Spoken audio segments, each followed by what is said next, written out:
generating as big of a buzz as Mercedes Moné. I think it's time. Wednesday, March 13th will be AEW Big Business live in Boston. A night that the entire pro wrestling industry will remember.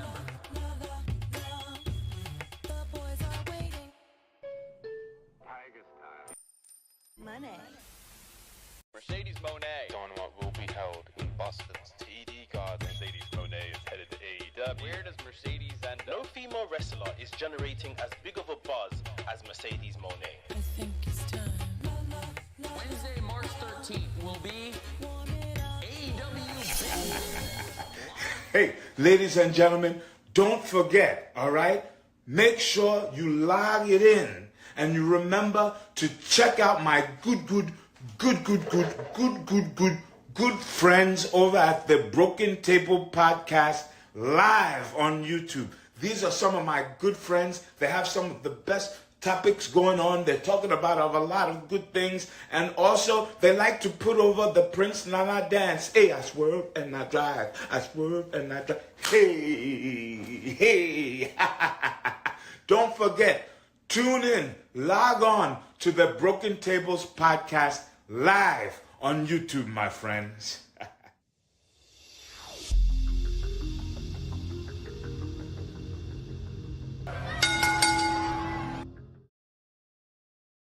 What's going on, guys? Welcome to the Broken Tables Podcast. I'm your host, Jeffrey Vegas, here as always with our co-host, King Rome. How you doing tonight, sir? Hanging in there, Jeff. Hanging in there. I hear you. At least we had a really good episode of Dynamite here tonight, right? I thought it was a very good episode. I think there was very good things. There were some things I definitely didn't. Really, I don't think there was anything tonight that I didn't like. Maybe as we go over it, you'll remind me of something, but I was pretty pleased with tonight. The AEW Dynamite came from Tulsa, Oklahoma. I thought the crowd was pretty good. What was your opinion on the crowd here tonight? I think they were a pretty good crowd. There were moments where they felt a little dead, but overall, I thought they were a pretty good crowd throughout. I agree. What's up, Coog? We got the Coog in the chat. Welcome. Did you see that before the show, Tony Khan had tweeted out that this was one of the most unexpected nights of unavailability due to injury and other unforeseen factors since COVID? So we had a whole bunch of injuries and other, unforeseen events that led to, a lot of people unexpectedly not being here tonight. Yeah, I did see that. I thought it was very interesting. I mean, we know Kyle Fletcher had travel issues. Yeah. And they said Trent was. Yeah, they said Trent wasn't cleared. I didn't catch anybody that may have been sick or anything like that. Did you catch anybody else that was scheduled and wasn't able to appear? No, Hola, Nat. Stop. What's up, Nat? Well, we started off with Jon Moxley and Claudio Castagnoli from the Blackpool Combat Club versus FTR, Dax and Cash. And man, the right off the bat, we got huge FTR chants from the crowd. And I was very, very surprised here that we went to a time limit draw when didn't that just happen last week with Swerve and Hangman? Or was it the week before? Because I feel like I might be, Yeah, it was the week before. Okay. So here's the thing, right? And this is something I didn't like. I didn't like the time limit draw. It was too close to the other one. Yeah, I didn't like it. Yeah, I didn't like that. And then it gets kind of muddied because the whole thing is like usually when they go to the time limit draw, it's like 5 more minutes. And see, here's the thing, like the rules of this world that is AEW just don't make sense here at this point, because usually what happens is they go to the time limit draw and someone's like 5 more minutes, and then like they'll either do it or one of the wrestlers is like a heel and will be like, no, screw this, I'm out. Why didn't that happen here? Because everyone was like 5 more minutes, and both FTR and the BCC were like, yeah, let's fight. And then they just like, and even the commentary was like, oh, I guess we're going, here we go. And then all of a sudden, next thing you know, I think it was Paul Turner. He's like, "Gee, we need help out here, guys. All of a sudden, we're not doing the 5 more minute rule. It's done. It's over." And I'm just like, Yeah, I like it's when not consistent. the crowd started chanting 5 more minutes, and then FTR and BCC looked at each other, and it was no words, just fists, like FTR's freaking motto. They just Right. started brawling, and the ref even called for the bell, which to me looked like he was restarting the match. I was Yeah, like, hell exactly. yeah, he's Yeah. restarting the match.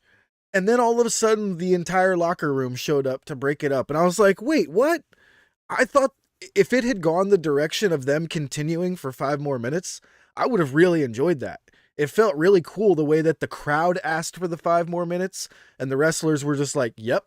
And there was just no words exchanged at all. But all of a sudden, everybody spilled out of the locker room to break it up. My only problem with it, to be honest, is that it was so close to that other time limit draw that we had with Hangman and Swerve. I feel like that's something you use like twice a year. You know what I mean? Yeah, I mean, I definitely agree with that. And then also, I'm going to kind of agree with the consensus chat that I felt like this match also kind of had some pace. I just that went on a little too long. Yeah. It wasn't what like. It wasn't nearly as good as I expected it to be. So maybe I went in there with high, but like, it was fine. I Yeah. didn't like the ending, and I didn't like how long it went. But other than that, I mean, Well, so we had a time limit draw. They did not restart the match, and I guess we're going to be getting this at Revolution. It seems like later on in the night there is a bit of a promo where it looks like we're going to have that at a Revolution, but we shall see. Next up, we had Renee Paquette with Orange Cassidy. Orange Cassidy was basically informing everyone that he was cleared to wrestle tonight, and since Trent was not cleared, he's going to be taking his place. Is that what happened here? Orange Cassidy took Trent's place in his match. yeah, the Doc Samson said that Orange Cassidy was bare minimal clear, like any Yeah. less clear, and he would not have been. Thought that was kind of an interesting way for the Doc to put it. Not bad. I just don't know Yeah. if I've ever heard that be described that way in wrestling. It's like, hey, like 1% worse would have been not. Right. Oh, Yeah. no, I thought that this segment also kind of like a hey, Orange Cassidy's like everywhere. He's because they're just like running down his week. They're like, you wrestled on Rampage, you wrestled on Collision, and then you flew to the UK and you were at Wembley, and then you defended your title at Rev Pro in a 7-way match. That's just cool. Like, so I mean, yeah, it was fine. I mean, it's fine for what it was. I mean, Okay. Well, good. then they showed some footage of Orange Cassidy at the Rev Pro defending his title in a 7-way championship match. Man, Orange Cassidy is on a crazy schedule these last couple months, man. He's been wrestling more than I think anyone in the business right now. That's top guys. I know, and there's still, can you believe there's still dudes on Twitter that are like, oh, he's mid, oh, he's not a real wrestler, and I'm just like, you guys are absolutely out of your minds. Yeah, I mean, at this point, you don't get it yet. Yeah, I agree. Next up was Alex Marvez backstage with FTR, and they won a match at Revolution, and the Blackpool Combat Club was being held back by some referees, and there was a screaming and yelling match, and I don't think anything came of it. Nobody said, sure, we'll do this at Revolution, and nothing happened. They just yelled at each other. Again, it continues the silliness of like, why didn't these guys go 5 more minutes? Yeah. It just doesn't. Like, they're in the back now fighting, and it's just like dumb. Yeah, I was kind of like, all right, so Dax just said he wants Revolution. All right, here's BCC. They're gonna make they're gonna have a little yelling match, but they're gonna agree to Revolution, and they did 99% of what I thought, and then the agreeing on Revolution part didn't happen. I was like, oh, Nope. all right, okay. Okay, yeah, cool, whatever. And next up was Orange Cassidy versus Mike Bennett from the Undisputed Kingdom. Unfortunately, Mike Bennett comes out without Maria. Coog, I'm sure you were as sad as I was. Roderick Strong was, ringside casting distraction for this match. So, Mike Bennett can hit the old wiener punch. Hits the pile driver for the 2 counts. Orange Cassidy hits a huge orange punch out of nowhere. He eats a gotch-style pile driver for a 2 count.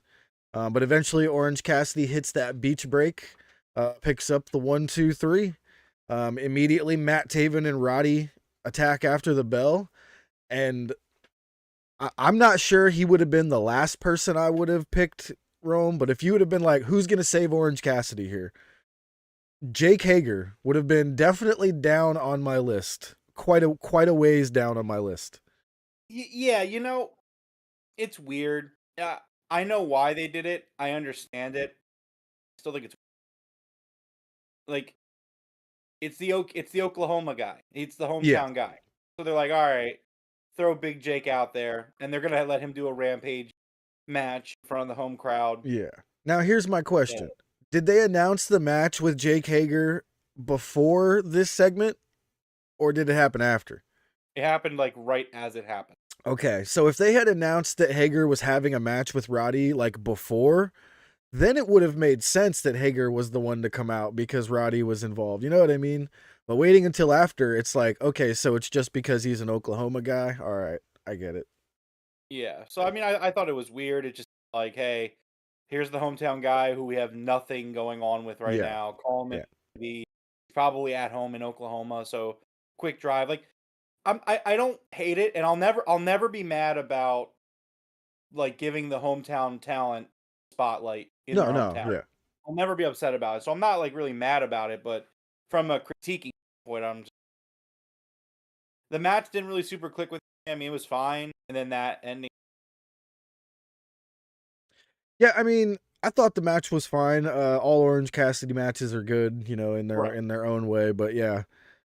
And they did announce here Roderick Strong versus Jake Hager on Rampage. That's definitely not a match that makes me want to go watch Rampage, but I'm sure that'll be a good match, Yeah.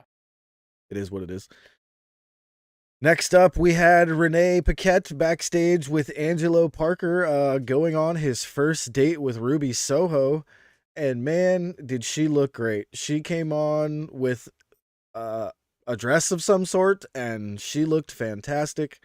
I actually really like this whole, little love story they got going on. Yeah, I mean, it's a fine angle. I don't have an issue.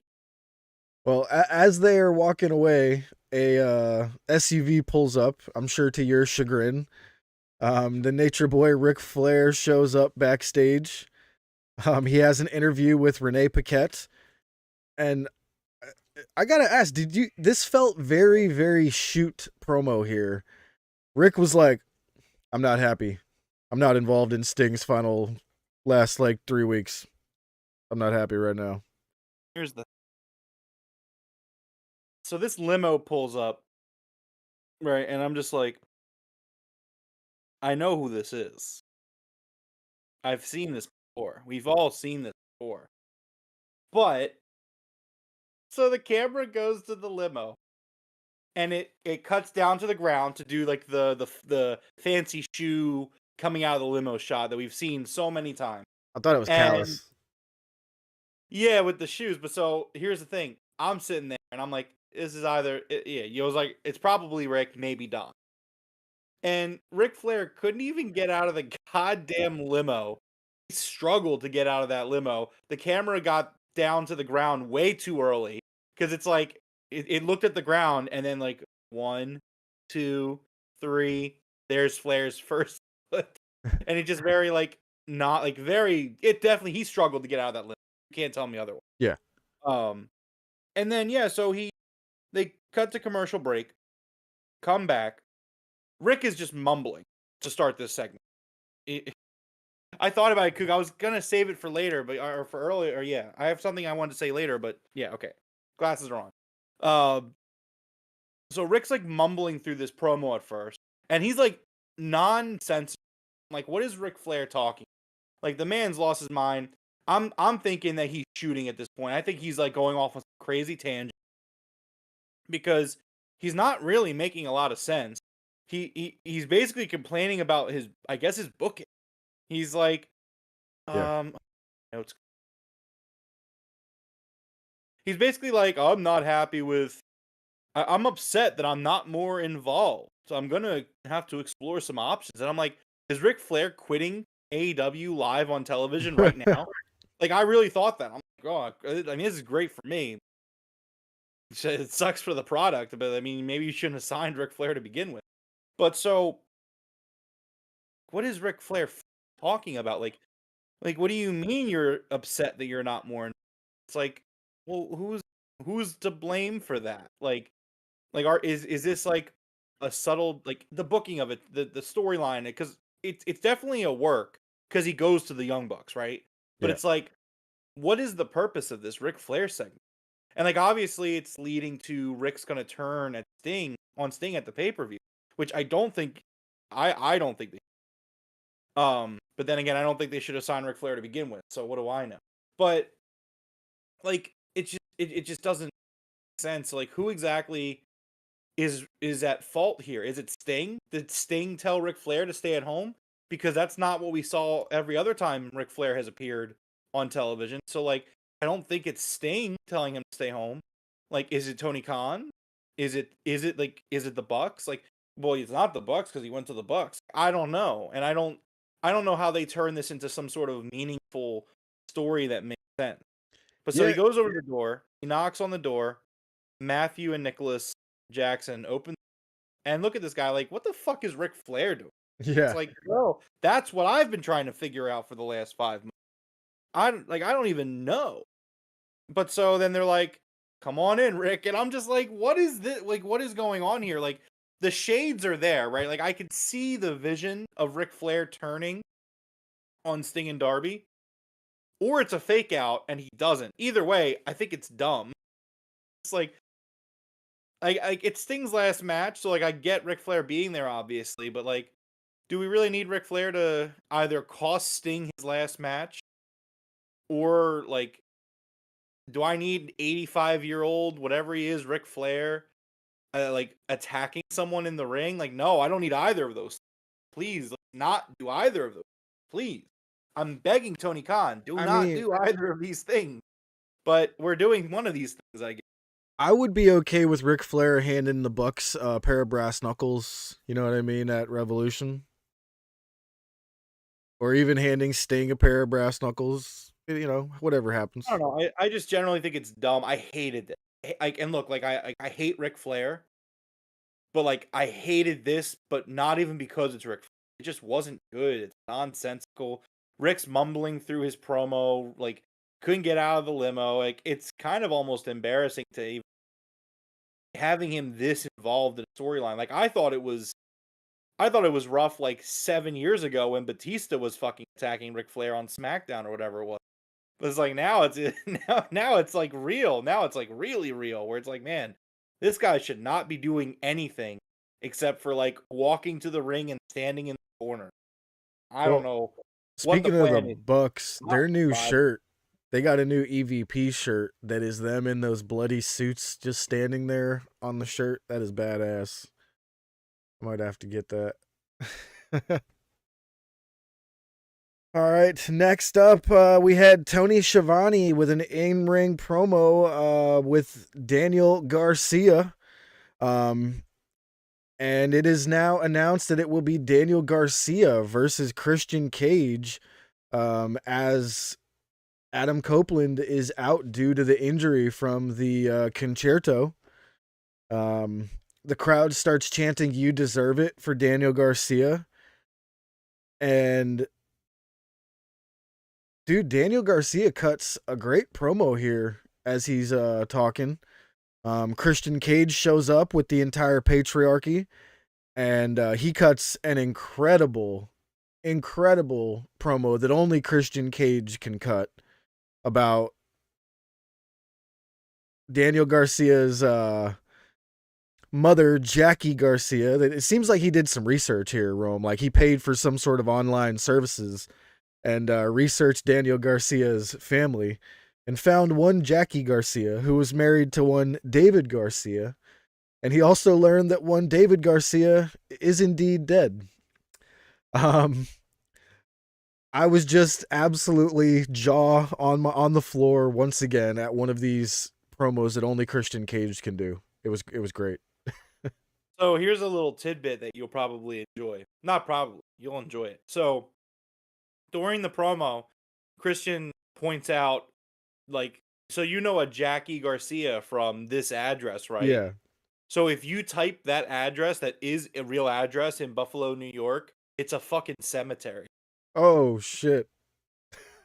Yeah, it's a cemetery. So it's like, Wow. That makes and it even which crazier. is great because it's like, oh, and then David Garcia, he's fucking dead. Chris, like, here's the thing, and I've said it before. Christian may just be the heel of our lifetime. Like, I don't, I can't put into words without sounding redundant on this podcast just how great of a heel Christian. This guy It is insane. is in the prime of his career doing like the best work ever done. Like, and it's just, it blows me away. I'm constantly surprised. Not even surprised. No, I wouldn't say surprised. At this point, I expect it. But like, I'm just constantly just left flabbergasted. How great Christian Cage, how he's able to use the same thing, and Yeah. it just did used to be incredible. It never not You- incredible. My thing is I'm like, why is it that every one of Christian Cage's opponent has a dead father? Like, there's so many wrestlers with dead dads. It's wild, man. I hate to laugh at that. I'm sorry. Well, here's something I noticed. So like afterwards, they send Nick Wayne and Luchasaurus. I'm not calling him. They send No. Luchasaurus and Nick Wayne after, and Daddy Magic makes the save, and I'm like, oh my god, is Christian Cage gonna destroy Daddy Magic and be like, I killed your other father? Oh, Jesus. I see it coming. I killed your Maybe other daddy as well. I'm calling it now because the match is pay-per-view, which is next week is go home week, the pay-per-view.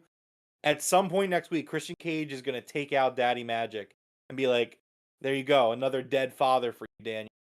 It's like, Jesus. That's a great call. I wish I would have thought of that.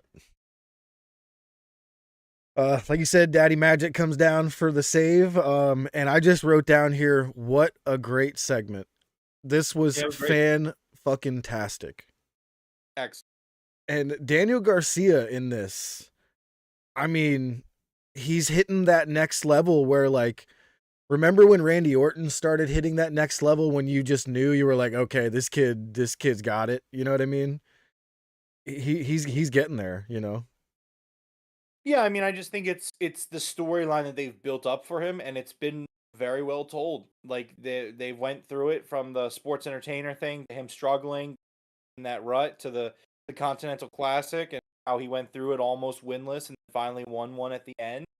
And yeah, like Daniel Garcia is one of those guys right now in the company that they've out of all of them, just such great booking, and like it's how you book a wrestler. Like that's like really plain and simple. It's like when he needs to lose, he loses. He needs to win, he wins. Yep. It's like it's peaks and valleys and great storytelling, great character development. The tournament did wonders for him. It really did. Yeah, and we sat. I remember we talked about it. It's Yeah. like the tournament wasn't perfect, and I don't think it was as good as it could have been. That being said, I do think that like out of everyone, Daniel Garcia is the one that came out of that tournament a star. Him and Swerve were Yeah. the two that come to mind. Nat says Luchasaurus' dad died 65 million years ago. All right, next up we had Renee Paquette with half of our main events. We had Hangman, RVD, and Hook. RVD was obsessed with learning that Prince Nana was somewhere backstage. I'm assuming this had to do with Prince Nana's weed. He definitely wanted some of Prince Nana's weed. I'm assuming that's what the joke was here. Yes, that would. It was a great segment. I loved it. Next up, it was time for Timeless Tony Storm. We got Tony Storm versus Sydney Winnell. This was a local talent, an absolute squash match. She taps out Sydney with the Venus de Milo, in maybe a minute and a half, 2 minutes, I would say. But as Toni Storm is celebrating her victory, Deonna Purrazzo starts her entrance in the middle of Toni Storm's victory. So kind of a little bit of I don't know what to say that is there, but a little bit of disrespect, I guess would be the word, from Deonna Purrazzo. And we get Deonna Purrazzo versus Madison Rayne. And I gotta say, when Deonna Purrazzo was coming down the ramp and Toni Storm was going up the ramp, they timed this transition to a half black and white, half color so perfectly. It looked absolutely incredible. And there was like a tiny little blur in the middle of the screen where the two black and white and the color met. So I don't know how to explain it. You got to see it. It just looked absolutely fantastic. I loved it. And then Deonna Purrazzo versus Madison Rayne was not a squash match. Madison Rayne got a little bit of offense in here. I think this one went a little closer to 5 minutes. But there was a huge DDT where Madison Rayne basically landed straight on her face. I thought she killed herself. And so did the referee and Doc Samson, because everybody came rushing over. But it appeared she was fine. Madison Rayne locked in the ankle lock that I believe Toni Storm calls the, what does she call that? The break a leg? I don't know. Yeah, she calls it the break a leg, and Deonna picks up the win using Toni's submission move. And, you know, Toni earlier had picked up the win using Deonna's submission move, so that's a nice little back and forth. My only problem here was this didn't make Deonna look super strong because Toni Storm had a squash match, and then Deonna didn't. So I was really hoping to see Deonna squash her opponent as well. You know what I mean? To make them kind of look like they're on even playing fields. But I understand Deonna having a little bit longer of a match here. Madison Rayne's a long time veteran. I don't think she should be squashed. So I get it, you know? Yeah, I mean, I thought it was fine. Yeah, it was fine. I kind of took this whole Toni Storm match and Deonna match as like one big segment, the way that they tied them together, you know what I mean? So it was good. Toni Storm comes and attacks after the bell, and she puts the break a leg onto Deonna Purrazzo and will not let go for quite a while. And we went to a commercial with Deonna Purrazzo holding on to her ankle and taking her boot off. So, you know, I'm assuming that little injury angle is going to go for the next week or two. So Macho asked, was that real or a work? And I believe he's referring to the spot. I think it was a work because if you kind of go back and look at it, maybe I'm wrong because I was watching in real time, so it's possible I just did it correctly. It looked like Deonna kind of like cradled her neck as she went down. Yeah. So I don't know if maybe that was just a spot that they planned and that's why, but I don't know. What it looked like to me was it was supposed to be a normal DDT, but it looked like Madison Rayne tried to do the type of DDT where you like go straight up and down and go over backwards. And Deonna Purrazzo was not expecting that at all. You know what I mean? So I'm not sure what exactly happened, but it definitely looked crazy. It looked like it should have been a finisher, and it absolutely pretty much was. You know, and I enjoyed this. It was fine. I can't wait to see this Deonna Purrazzo versus Toni Storm match. And there is an amazing poster on Shop AEW for Toni Storm versus Deonna Purrazzo, like this Texas Deathmatch poster I have here, but it's going to be for their match at Revolution. Ooh, might have to get that. Next up, we had a recap of the Young Bucks, Matthew and Nicholas Jackson attacking Sting and Darby. And then we get a Darby promo that was very good. With Sting at his side, cutting maybe one of the best promos I've seen from Sting, about his, you know, his sons, his own flesh and blood, using a nice picture of the young boys. This was awesome.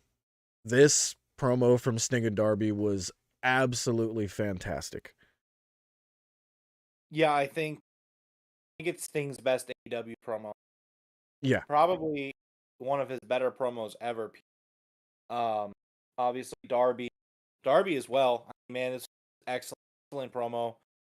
Darby's talking about, the end. You look back and put things in perspective. He says a real thing today. Yeah.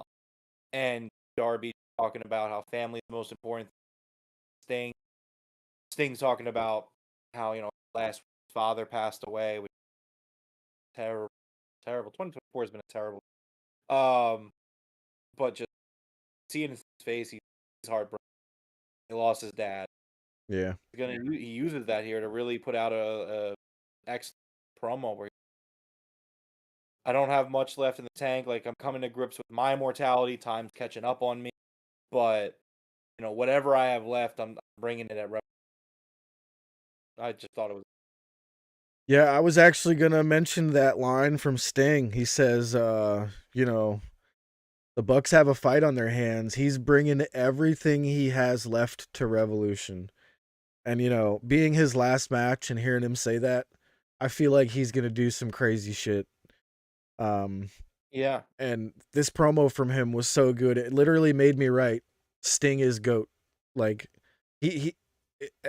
since I was a young kid, Sting was one of the first wrestlers I remember seeing and being like, I love that dude. It was Sting and the Ultimate Warrior, you know what I mean? And like, he's probably one of the major reasons I got into wrestling. So it's amazing to see him still going. And to be honest, performing at a higher level than some of the guys half his age. So that's great. Yeah. So it's gotta be a rough time. You lost your dad, and Yeah. now you're about to retire. Yeah, I wasn't expecting the thing about him losing his dad. I had no idea. Didn't see anything about that online or anything. So condolences to the Stinger.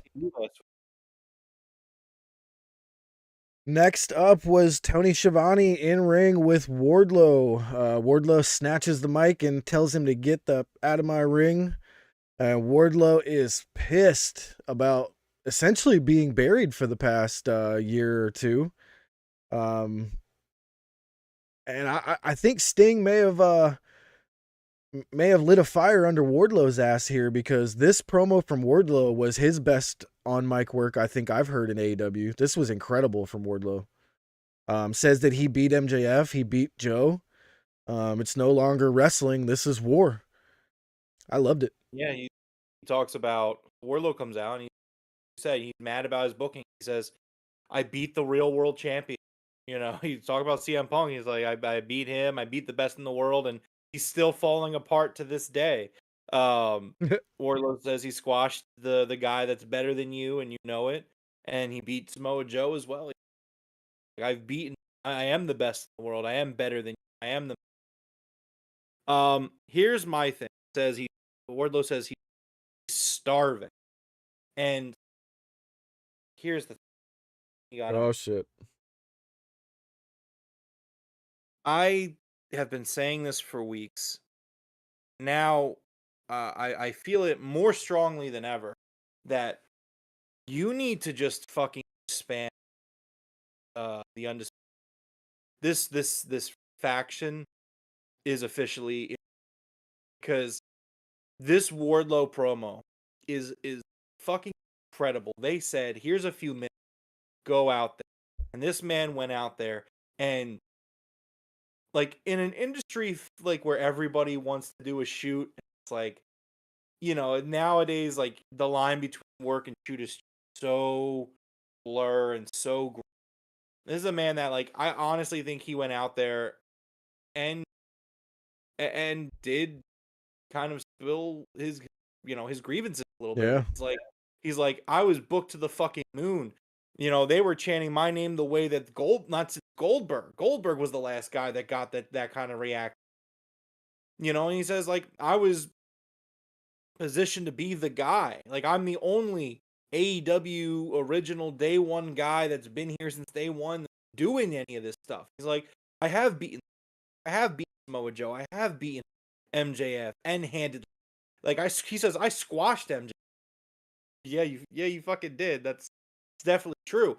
And like we talked about it on the podcast back when Wardlow was ascending, where it's like this dude's a fucking star.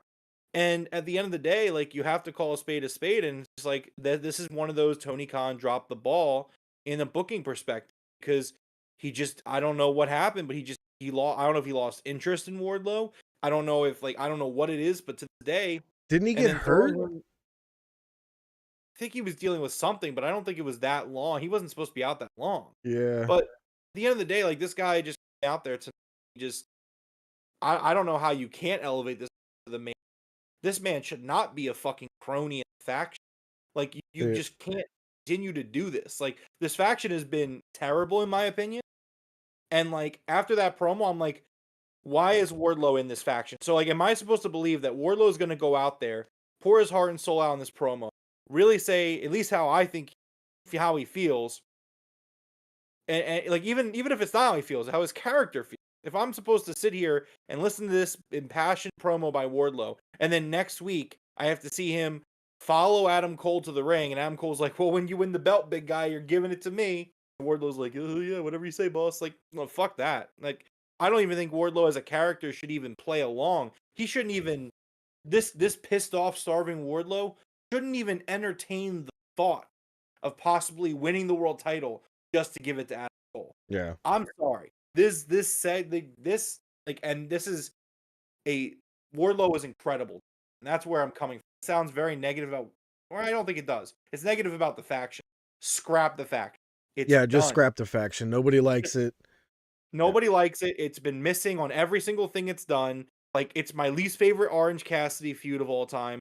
Adam Cole's hurt. MJF's not there. There's no heat. It's cooling off week to week. And then Wardlow goes out there and he's like, "Hey guys, I'm the fucking man. I'm him." And I'm just like, what are we doing? What are we doing with Wardlow? Why isn't Wardlow in some crazy match? And then here's the thing, right? I am going to give this a hard time because I know the meme of it is going to be hilarious. So like they announced like, oh, Wardlow is going to be part of Meat Madness at Revolution, which I'm assuming is going to be a multi-man, big, meaty man match. And I'm like, all right, haha, it's a funny meme. Nah, I don't need this man. Just fucking put this promo out there, and you're gonna crack a joke and book him in a Meat Madness, where like the whole point is the joke of it. Honestly, I love Tony Khan. Fuck out of here with that. That's so stupid. Like I don't know. Like Wardlow was so good tonight that like everything he's done for the last 2 years, which is the booking around him, he like. For me, it shits all over. And I'm just like, what are we doing? That's my question. What are we doing? Yeah, I agree with the whole scrap the faction thing here, but this promo from Wardlow was incredible. I thought it was very good. I loved the line that he said, "This is no longer wrestling, this is war." That was awesome. Yeah.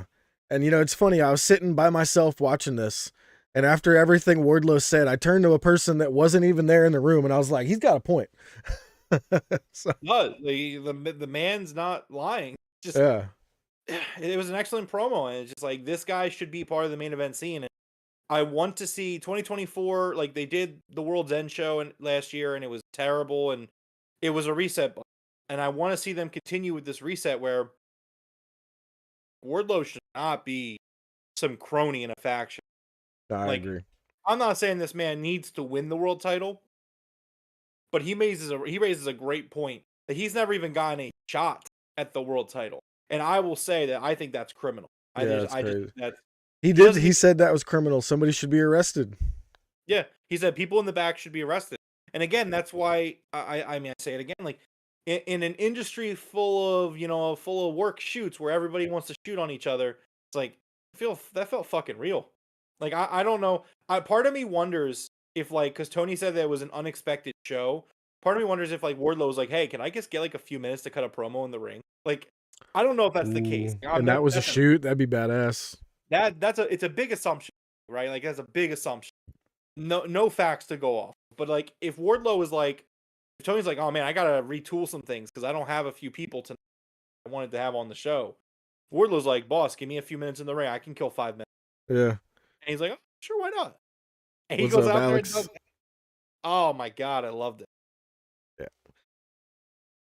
All right, next up we had the Bang Bang Scissor Gang cutting a nice promo, essentially creating a match. It sounds like Jay White is trying to cut the groups up here a little bit, didn't it? It looked like he's about to start doing his evil thing. Yeah, it's a little weird. It's a little weird for them to just be like, all right, we're cool. And then 3 weeks later, he's like, no, maybe we're not. Yeah. Like, wow. Well, It's we'll see weird. where that goes. It's really weird. Next up, we had an awesome little video package for Will Ospreay. He'll be showing up at Wembley. And Rome, I just had to start writing names down here when I saw Ospreay. I just want you to imagine over these next few months the roster that's going to be Swerve Strickland, Hangman Adam Page, Will motherfucking Ospreay, Takeshita, Okada, Samoa Joe, Will Hobbs, and God willing, Kenny Omega. Is there a wrestling roster on the planet that can even come close to rivaling that? Like, you'd have to go back to prime Attitude Era where Stone Cold and The Rock were on the roster. Like, Look, honestly, even then, like, I know we talk about it, like, and I really do think to this day that the Attitude Era is a case of, like, nostalgia glasses. yeah, I think you go 5 deep in that Attitude Era roster, and there is a big drop. there's Yeah. huge, yeah. It's a massive drop off, and no one ever really talks about it. But it's like you had in no particular order, you had like Austin, Rock, Taker, Foley, um, Hunter, I guess, and like, you know, there was a few other little, like, I guess depending on when you come in, like Jericho, but like it's just it's a steep drop off, and then next thing you know, you're at Steve Black. You know what I mean? It's Yeah. not, but not that Steve Blackman was terrible. You know, he wasn't. And Shamrock, you know. You know, they were the MMA guys who tried wrestling. You know. Yeah, I didn't even name any of our lucha guys. Like, sorry, Coog. Like, Roosh, Phoenix, Hechicera. Like, yeah, I didn't even name any lucha guys. Jesus. I would. So here's the thing. I had this thought though, but with them bringing in Ospreay and Okada, I think if Danielson's last match is going to be at All In, a lot of people speculated. If I'm Tony Khan, I'm like, hey, can you give me like more months so we can throw the best classic ever? Ooh. Like if they're just like, hey, look, like hear us out, Brian. We got Okada, we got Ospreay, maybe Kenny's back by then. I don't know. That's what I'm hoping. Throwing everyone else in the company. Like it's a stacked roster.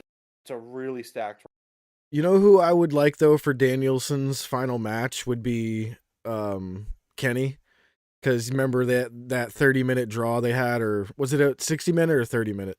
It was a 30-minute. Yeah, you know, because of the draw they had. Like, I really want to see them go one more time. But man, that roster in the next 6 months is just going to be unreal. Next up, we had a Don Callis promo with Renee Paquette. He calls Sammy Guevara a cuck. And I actually, for the first time, was like, yeah, Don, yeah. I applauded Don Callis. Yeah, it popped. That popped. I was like, yeah. whoa. Good, yeah. It was good. I liked it. Yeah. One of the first things Don Callis has done in a minute that I enjoyed. And next up, it was time for the main event. Our FTW champion Hook, Rob Van Dam, and Hangman Adam Page versus Samoa Joe, Swerve Strickland, and Brian Cage. This was awesome. I loved this main event. I really do enjoy these 6-man kind of thrown together matches, but only sparingly, which is what they do in AEW. It is very sparingly when they're just thrown together like this, and they turn out to be really, really good matches. Right off the bat, we got Samoa Joe and Hook back in the ring, continuing that feud they had on I think it was a Collision, was it? Forget what it was, but either way, it was amazing. This match ruled, man. I loved every minute of this. There was a spot where Hangman powerbombed Swerve Strickland through the announcer's table. Huge shout out to the podcast. Thank you, Hanger. And you know, this match finished up with Samoa Joe choking out Rob Van Dam for the victory. and Samoa Joe standing tall as we went off the air. I loved every minute of this main event. I think it went about 20 minutes, and they went 5 minutes over 10 o'clock. I loved every minute of this. Yeah, no, it was a great main event. A lot of great action. Talent. It was a really fun match. Love the continuation of the Hangman Swerve storyline where Hangman is more focused on wanting to hurt Swerve Strickland. Um, the table spot was incredible, especially with that camera first. It came out of nowhere too. Like they didn't set anything up. It was just like boom, boom, done. Oh shit. Yep. Yeah, so it was excellent. Excellent match. Really enjoyed it. Yeah, for sure.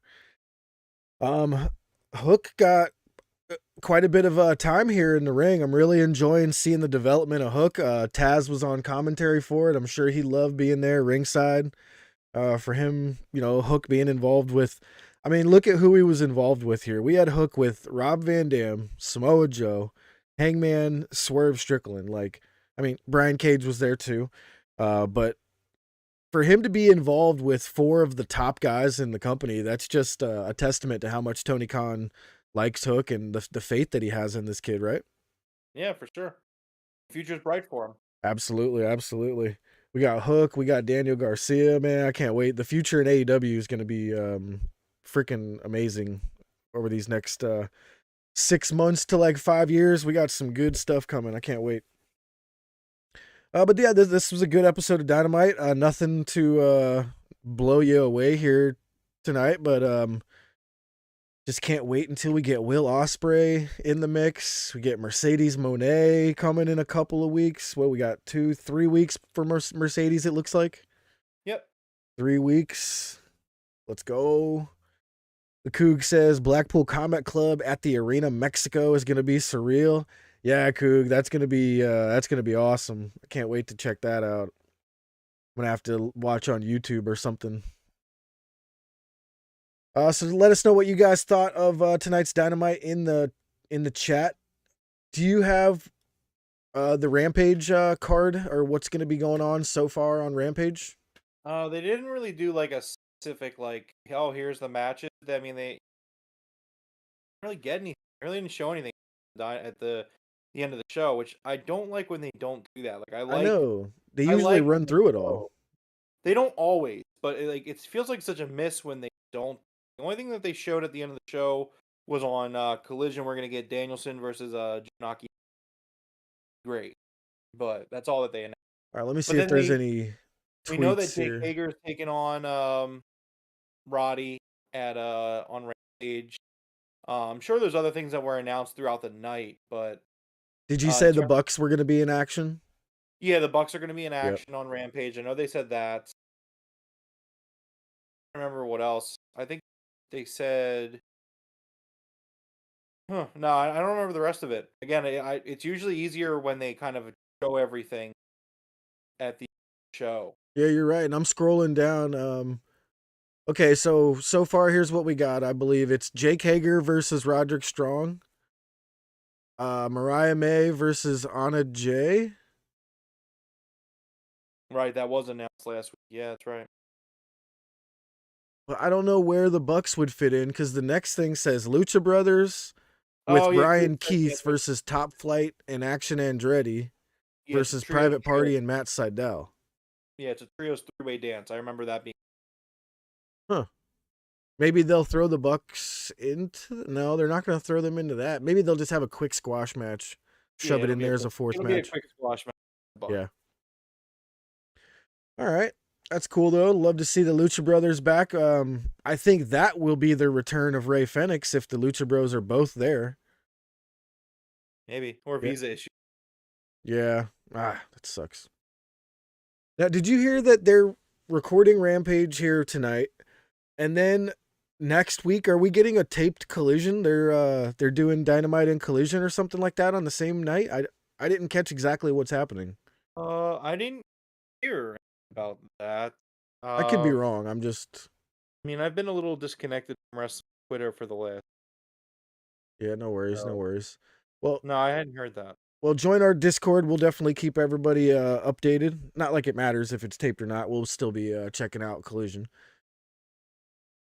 So, you got anything else you wanted to go over here? Not really. I mean, again, it's an exciting time for AEW. Yeah.